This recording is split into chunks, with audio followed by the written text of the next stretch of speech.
Hello everyone, नमस्ते। आमा पनि नमस्ते गर्छु न। नमस्ते। नमस्ते। आज हामी चाहिँ एउटा गेम खेल्दैछौँ। मैले चाहिँ आमालाई लिएर आएको छु एउटा गेम खेल्नलाई। त्यो गेम चाहिँ के हो भन्दाखेरि आमालाई अब सामान्य भाषामा के भन्नु, आमालाई मनपर्ने या आमालाई मनपर्छ या मन पर्दैन मैले भनेको कुराहरू।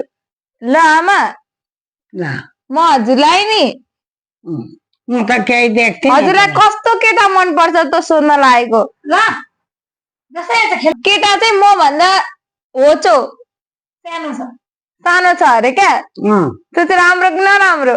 राम्रो हो त राम्रो भएन। अनि केटा म भन्दा नि कान्छो कान्छो केटा राम्रो हुँदैन। कस्तो त? तिमी भन्दा अलिकता चारोमा लालगो राम्रो। अनि कतिको ठुलो? अनि उमेर पनि सानो म भन्दा। तिमी भन्दा सानो राम्रो हुँदैन। के हुन्छ त नि सानो हुँदा? झन् आफूले अराउन पाइन्छ नि। होइन सानोले त केही गर्दैन। अब त्यति भयो। अब ऊ चाहिँ सबै चिज खान्छ अरे क्या, रक्सी चुरोटहरू सबै चिज खान्छ अरे। कस्तो लाग्यो त? कस्तो? रक्सी चुरोट मधु पान खैनी सबै खाने केटा। त्यस्तो त राम्रो हुँदैन।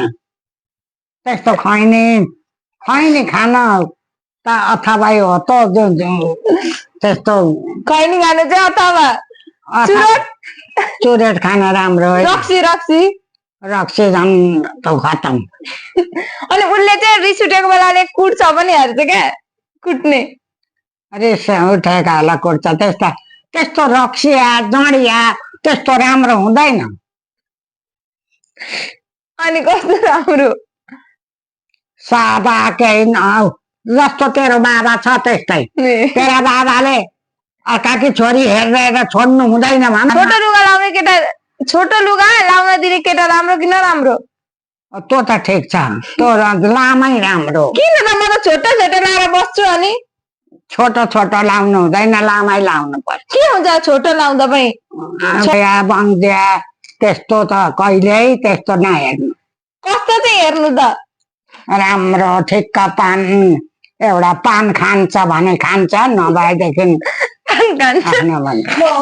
By bye everyone, thank you for watching. नमस्ते।